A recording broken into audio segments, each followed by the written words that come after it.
Capítulo 58. Las escuelas de los profetas.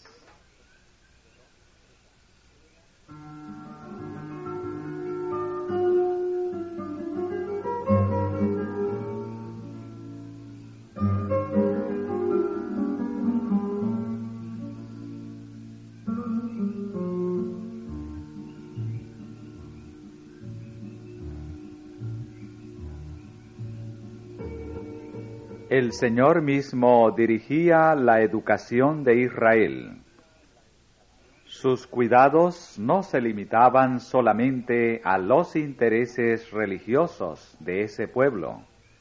Todo lo que afectaba su bienestar mental o físico incumbía también a la divina providencia y estaba comprendido dentro de la esfera de la ley divina.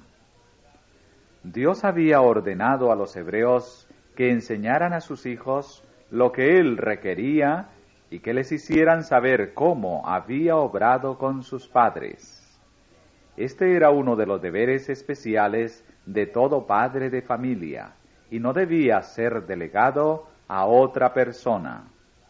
En vez de permitir que lo hicieran labios extraños, debían los corazones amorosos del padre y de la madre instruir a sus hijos. Con todos los acontecimientos de la vida diaria debían ir asociados pensamientos referentes a Dios. Las grandes obras que Él había realizado en la liberación de su pueblo y las promesas de un Redentor que había de venir debían relatarse a menudo en los hogares de Israel.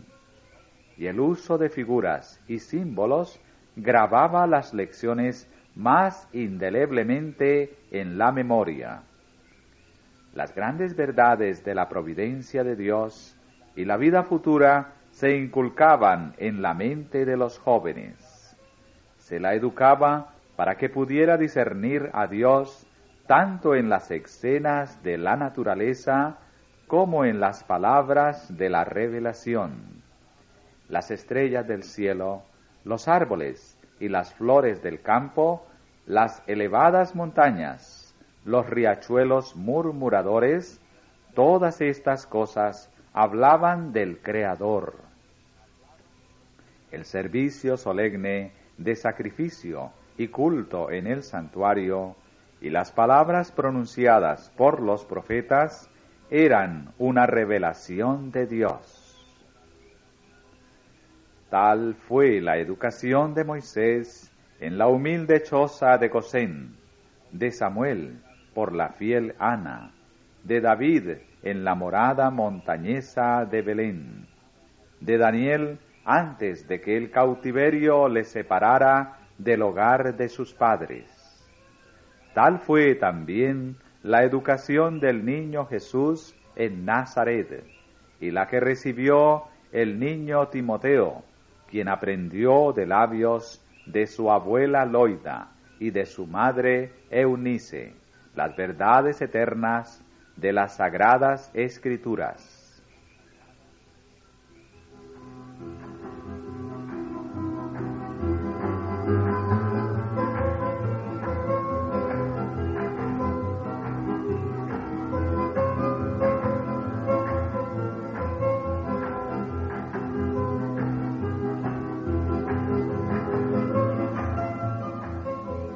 Mediante el establecimiento de las escuelas de los profetas, se tomaron medidas adicionales para la educación de la juventud. Si un joven deseaba escudriñar más profundamente las verdades de la palabra de Dios y buscar sabiduría de lo alto, a fin de llegar a ser maestro en Israel, las puertas de estas escuelas estaban abiertas para él. Las escuelas de los profetas fueron fundadas por Samuel para servir de barrera contra la corrupción generalizada, para cuidar del bienestar moral y espiritual de la juventud y para fomentar la prosperidad futura de la nación, supliéndole hombres capacitados para obrar en el temor de Dios como jefes y consejeros.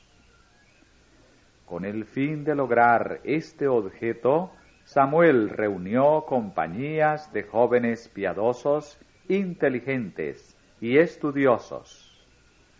A estos jóvenes se les llamaba hijos de los profetas. Mientras tenían comunión con Dios y estudiaban su palabra y sus obras, se iba agregando sabiduría del cielo a sus dones naturales. Los maestros eran hombres que no sólo conocían la verdad divina, sino que habían gozado ellos mismos de la comunión con Dios y habían recibido los dones especiales de su espíritu. Gozaban del respeto y la confianza del pueblo, tanto por su saber como por su piedad. En la época de Samuel había dos de estas escuelas, una en Rama, donde vivía el profeta, y la otra en Kiriat Yarim, donde estaba el arca en aquel entonces. Se establecieron otras en tiempos ulteriores. Los alumnos de estas escuelas se sostenían cultivando la tierra o dedicándose a algún trabajo manual.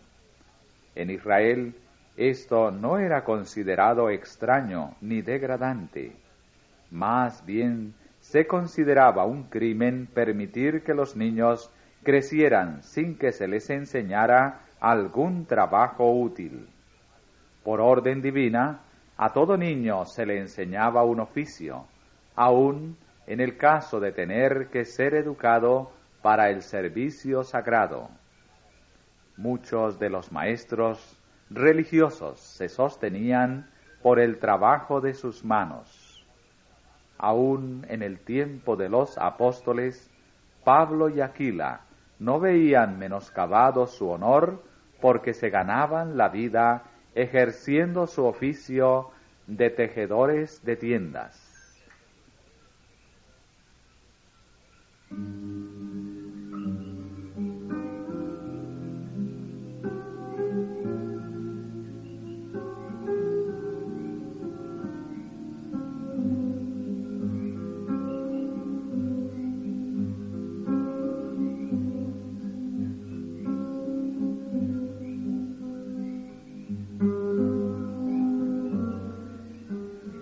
Las asignaturas principales de estudio en estas escuelas eran la ley de Dios, con las instrucciones dadas a Moisés, la historia sagrada, la música sagrada y la poesía. Los métodos de enseñanza eran distintos de los que se usan en los seminarios teológicos actuales, en los que muchos estudiantes se gradúan teniendo menos conocimiento de Dios y de la verdad religiosa que cuando entraron. En las escuelas de antaño, el gran propósito de todo estudio era aprender la voluntad de Dios y la obligación del hombre hacia Él. En los anales de la historia sagrada se seguían los pasos de Jehová, se recalcaban las grandes verdades presentadas por los símbolos o figuras y la fe trababa del objeto central de todo aquel sistema, el Cordero de Dios, que había de quitar el pecado del mundo. Se fomentaba un espíritu de devoción. No solamente se les decía a los estudiantes que debían orar, sino que se les enseñaba a orar, a aproximarse a su Creador, a ejercer fe en Él, a comprender y obedecer las enseñanzas de su Espíritu. Intelectos santificados sacaban del tesoro de Dios cosas nuevas y viejas, y el Espíritu de Dios se manifestaba en profecías y cantos sagrados. Se empleaba la música con un propósito santo, para elevar los pensamientos hacia aquello que es puro, noble y enaltecedor, y para despertar en el alma la devoción y la gratitud hacia Dios. Cuánto contraste hay entre la antigua costumbre y los usos que con frecuencia se le da hoy a la música. Cuántos son los que emplean este don especial para ensalzarse a sí mismos, en lugar de usarlo para glorificar a Dios. El amor a la música conduce a los incautos a participar con los amantes de lo mundano en las reuniones de placer a donde Dios prohibió a sus hijos que fueran. Así, lo que es una gran bendición, cuando se lo usa correctamente, se convierte en uno de los medios más certeramente empleados por Satanás para desviar la mente del deber y de la contemplación de las cosas eternas.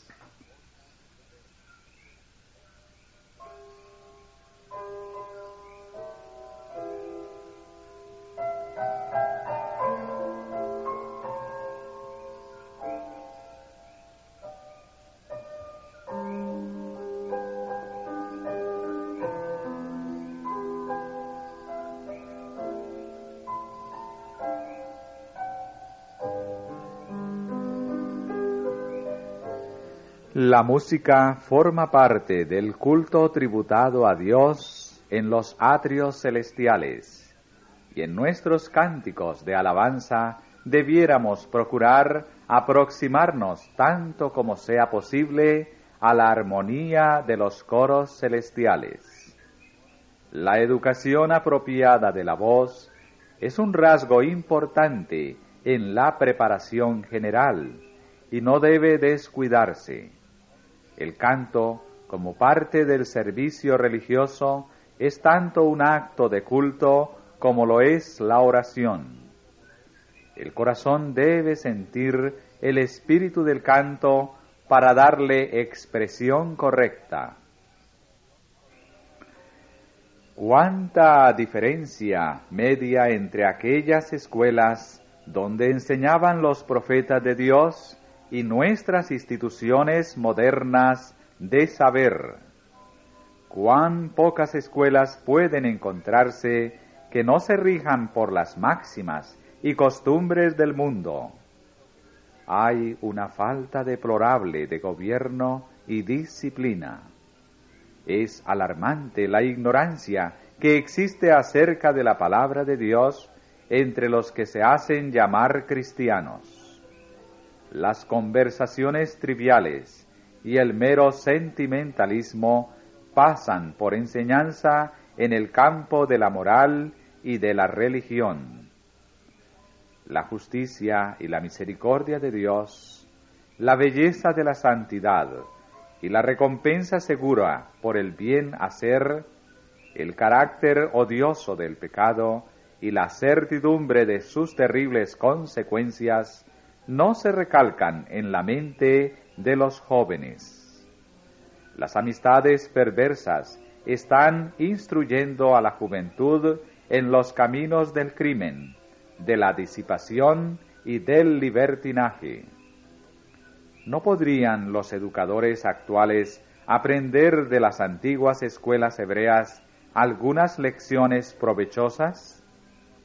El que creó al hombre proveyó para el desarrollo de su cuerpo, alma y mente. Por consiguiente, el verdadero éxito en la educación depende de la fidelidad con la cual el hombre lleva a cabo el plan del Creador. El verdadero propósito de la educación es restaurar la imagen de Dios en el alma. En el principio, Dios creó al hombre a su propia semejanza. Le dotó de cualidades nobles. Su mente era equilibrada y todas las facultades de su ser eran armoniosas. Pero la caída y sus resultados pervirtieron estos dones. El pecado echó a perder y casi hizo desaparecer la imagen de Dios en el hombre. Restaurar esta fue el objeto con que se concibió el plan de la salvación y se le concedió un tiempo de gracia al hombre. Hacerle volver a la perfección original en la que fue creado es el gran objeto de la vida, el objeto en que estriba todo lo demás. Es obra de los padres y maestros en la educación de la juventud cooperar con el propósito divino, y al hacerlo son coadjutores de Dios.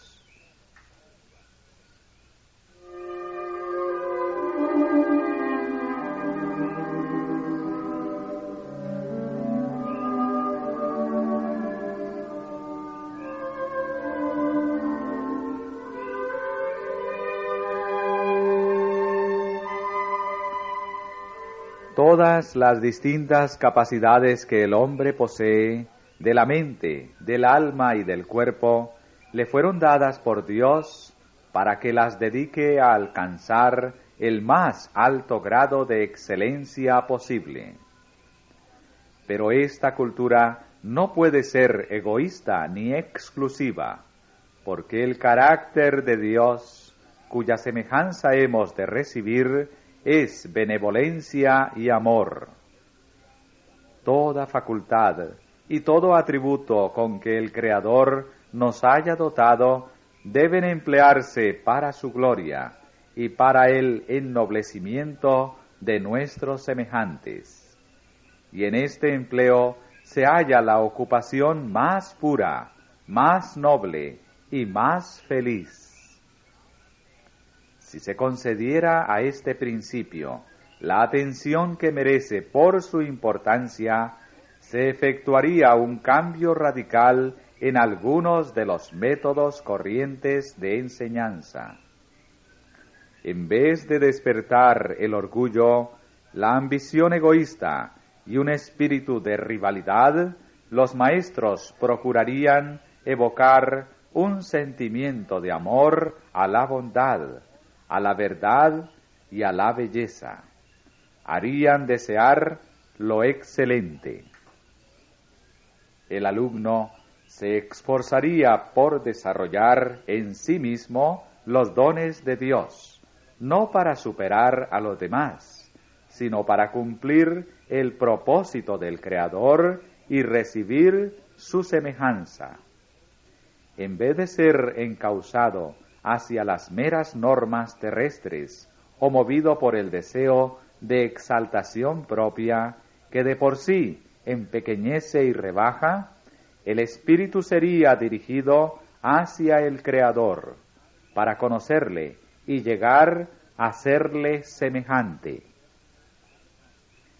El temor de Jehová es el principio de la sabiduría, y la ciencia de los santos es inteligencia. La formación del carácter es la gran obra de la vida, y un conocimiento de Dios, el fundamento de toda educación verdadera. Impartir este conocimiento y amoldar el carácter de acuerdo con él debe ser el propósito del maestro en su trabajo. La ley de Dios es un reflejo de su carácter. Por esto dice el salmista: todos tus mandamientos son justicia, y de tus mandamientos he adquirido inteligencia. Dios se nos ha revelado en su palabra y en las obras de la creación.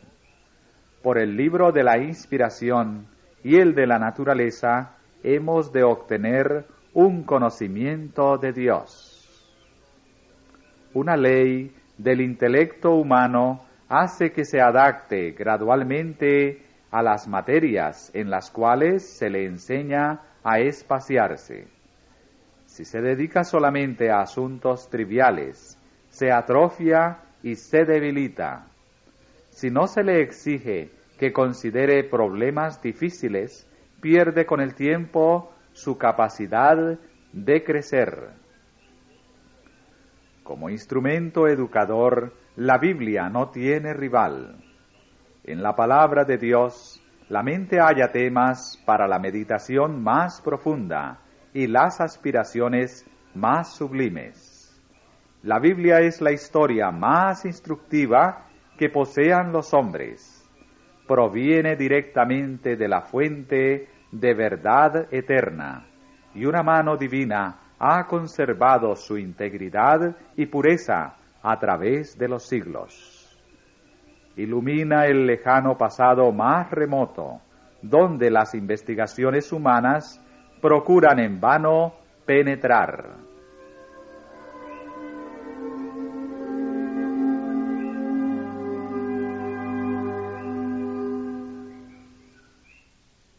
En la palabra de Dios contemplamos el poder que estableció los fundamentos de la tierra y que extendió los cielos. Únicamente en ella podemos hallar una historia de nuestra raza que no esté contaminada por el prejuicio o el orgullo humanos. En ella se registran las luchas, las derrotas y las victorias de los mayores hombres que el mundo haya conocido jamás. En ella se desarrollan los grandes problemas del deber y del destino.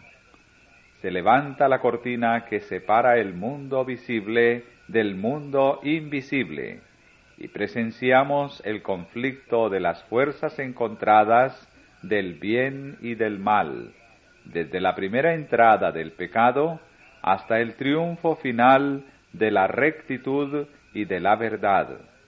Y todo ello no es sino una revelación del carácter de Dios.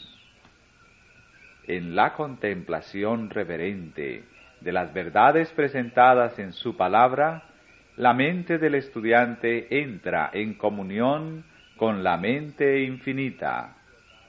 Un estudio tal no sólo purifica y ennoblece el carácter, sino que inevitablemente amplía y fortalece las facultades mentales. Las enseñanzas de la Biblia influyen en forma vital sobre la prosperidad del hombre en todas las relaciones de esta vida. Desarrolla los principios que son la base de la prosperidad de una nación, principios vinculados con el bienestar de la sociedad y que son la salvaguardia de la familia, principios sin los cuales ningún hombre puede alcanzar utilidad, felicidad u honra en esta vida, ni asegurarse la vida futura, inmortal. No hay posición alguna en esta vida, ni fase alguna de la experiencia humana para la cual la enseñanza de la Biblia no constituya una preparación indispensable. Si se estudiara la palabra de Dios y se la obedeciera, daría al mundo hombres de intelecto más enérgico y activo que cuantos puede producir la mayor aplicación al estudio de todas las materias abarcadas por la filosofía humana. Produciría hombres fuertes y firmes de carácter, de entendimiento agudo y sano juicio, hombres que glorificarían a Dios y beneficiarían al mundo. Por el estudio de las ciencias, también hemos de obtener un conocimiento del Creador. Toda ciencia verdadera no es más que una interpretación de lo escrito por la mano de Dios en el mundo material. Lo único que hace la ciencia es obtener de sus investigaciones nuevos testimonios de la sabiduría y del poder de Dios. Si se los comprende bien, Tanto el libro de la naturaleza como la palabra escrita nos hacen conocer a Dios al enseñarnos algo de las leyes sabias y benéficas por medio de las cuales Él obra.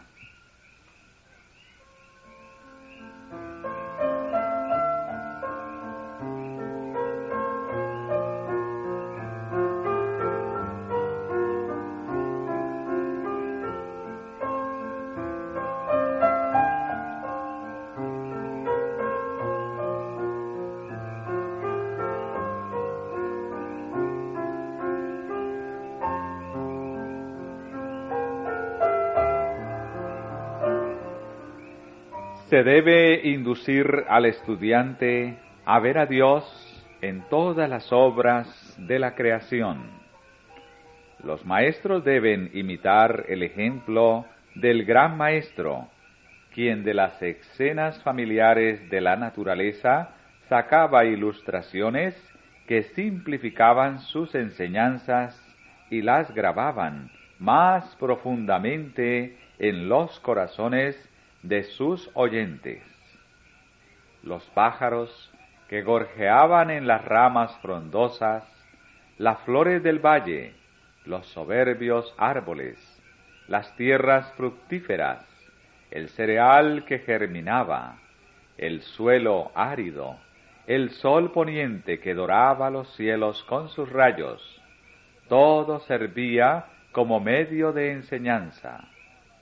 Él relacionaba las obras visibles del Creador con las palabras de vida que pronunciaba, para que cada vez que estos objetos se presentaran a los ojos de sus oyentes, éstos recordaran las lecciones de verdad con las cuales las había vinculado. El sello de la deidad, manifestado en las páginas de la revelación, se ve en las altas montañas, los valles fructíferos y en el ancho y profundo océano. Las cosas de la naturaleza hablan al hombre del amor de su Creador. Por señas innumerables en el cielo y en la tierra, nos ha unido consigo. Este mundo no consiste solo en tristeza y miseria. Dios es amor. Está escrito en cada capullo que se abre, en los pétalos de toda flor y en cada tallo de hierba. Aunque la maldición del pecado ha hecho que la tierra produzca espinos y cardos, hay flores en los cardos, y las espinas son ocultadas por las rosas. Todas las cosas de la naturaleza atestiguan el cuidado tierno y paternal de nuestro Dios y su deseo de hacer felices a sus hijos. Sus prohibiciones y mandamientos no se destinan solamente a mostrar su autoridad, sino que en todo lo que hace procura el bienestar de sus hijos. No exige que ellos renuncien a nada que les convendría guardar.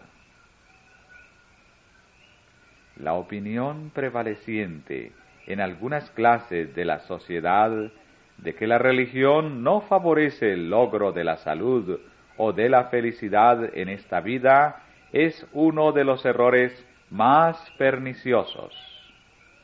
La Sagrada Escritura dice: el temor de Jehová es para vida, y con él vivirá el hombre, lleno de reposo, no será visitado de mal.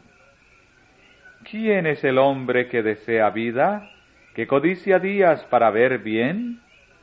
Guarda tu lengua de mal, y tus labios de hablar engaño. Apártate del mal, y haz el bien. Busca la paz, y síguela. Las palabras de la sabiduría son vida a los que las hallan, y medicina a toda su carne.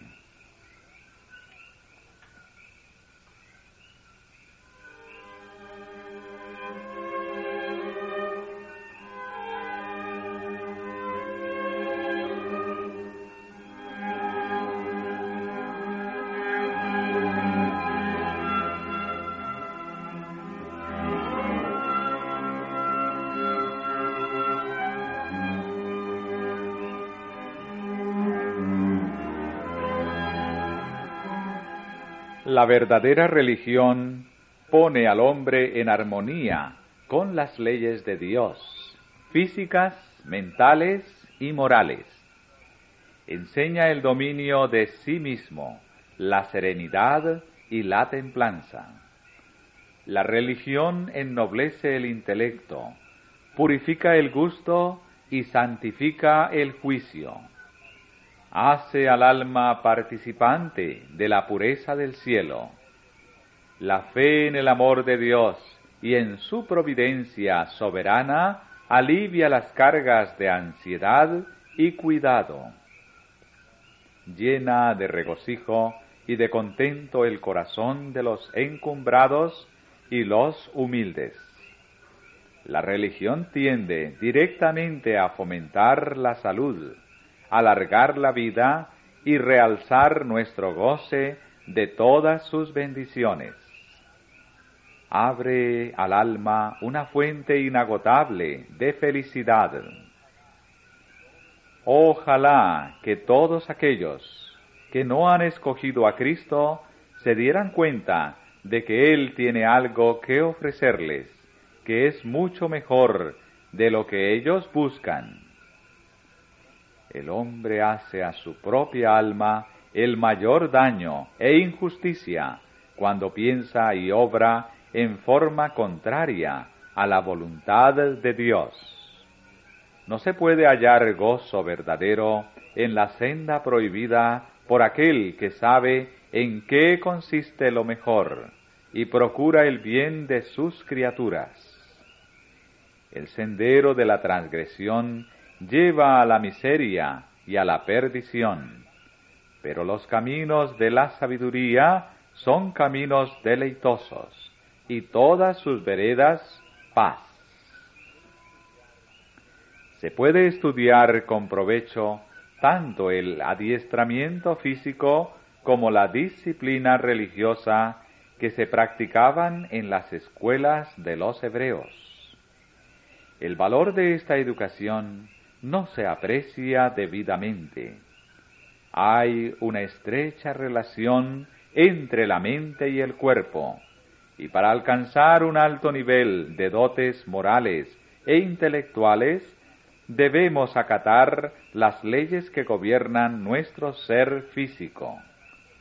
Para alcanzar un carácter fuerte y bien equilibrado, deben ejercitarse y desarrollarse nuestras fuerzas, tanto mentales como corporales. ¿Qué estudio puede ser más importante para los jóvenes que el de este maravilloso organismo que Dios nos ha encomendado y de las leyes por las cuales ha de conservarse en buena salud? Y ahora, como en los tiempos de Israel, cada joven debe recibir instrucción sobre los deberes de la vida práctica. Cada uno debe adquirir el conocimiento de algún ramo del trabajo manual por el cual, en caso de necesidad, podrá ganarse la vida. Esto es indispensable, no sólo como protección contra las vicisitudes de la vida, sino también a causa de la influencia que ejercerá en el desarrollo físico, mental y moral. Aunque hubiese seguridad de que uno no habrá de depender del trabajo manual para mantenerse, debiera, sin embargo, aprender a trabajar.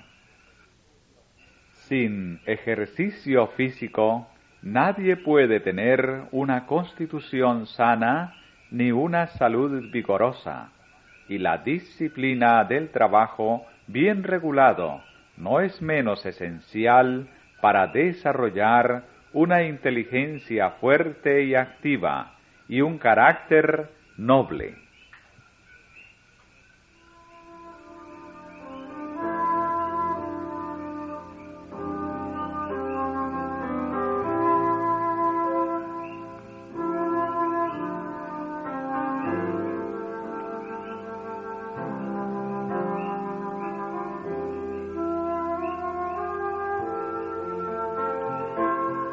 Todo estudiante debiera dedicar una porción de cada día a un trabajo físico activo. Así se adquirirían hábitos de aplicación y laboriosidad, y se formaría un espíritu de confianza propia, al mismo tiempo que se escudaría al joven contra muchas prácticas malas y degradantes, que tan a menudo son los resultados del ocio. Todo esto cuadra con el fin principal de la educación, porque al estimular la actividad, la diligencia y la pureza, nos ponemos en armonía con el Creador. Los jóvenes deben ser inducidos a comprender el propósito de su creación, que es honrar a Dios y beneficiar a sus semejantes. Hágaseles ver el tierno amor que nuestro Padre Celestial ha manifestado y el alto destino para el cual la disciplina de esta vida los ha de preparar, la dignidad y el honor a los cuales están llamados, a saber, ser hijos de Dios, y millares se apartarán con desprecio y repugnancia de los propósitos bajos y egoístas y de los placeres frívolos que hasta ahora les han absorbido. Aprenderán a odiar y evitar el pecado, no meramente por la esperanza de la recompensa o por el miedo al castigo, sino por un sentido de su vileza inherente, porque degradaría las facultades que Dios les ha dado, mancharía su carácter de seres humanos semejantes a Dios. Dios no ordena que los jóvenes tengan menos aspiraciones. Los rasgos de carácter que dan éxito y honores a un hombre entre sus semejantes, el deseo inextinguible de algún bien mayor, la voluntad indomable, los esfuerzos arduos, la perseverancia incansable, no deben eliminarse. Por la gracia de Dios, deben encauzarse hacia fines que superen los intereses egoístas y temporales, como los cielos son más altos que la tierra. Y la educación comenzada en esta vida continuará en la vida venidera.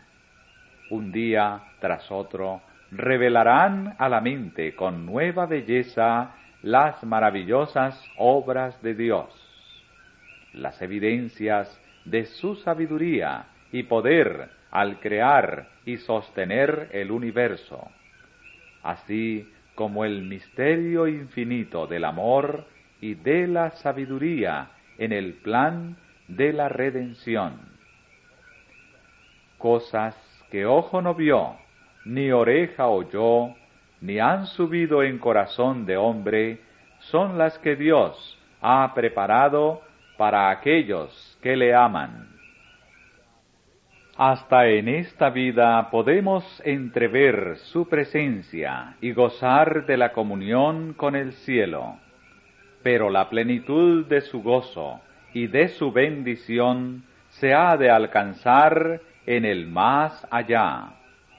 La eternidad sola habrá de revelar el destino glorioso que el hombre, restaurado a la imagen de Dios, puede alcanzar.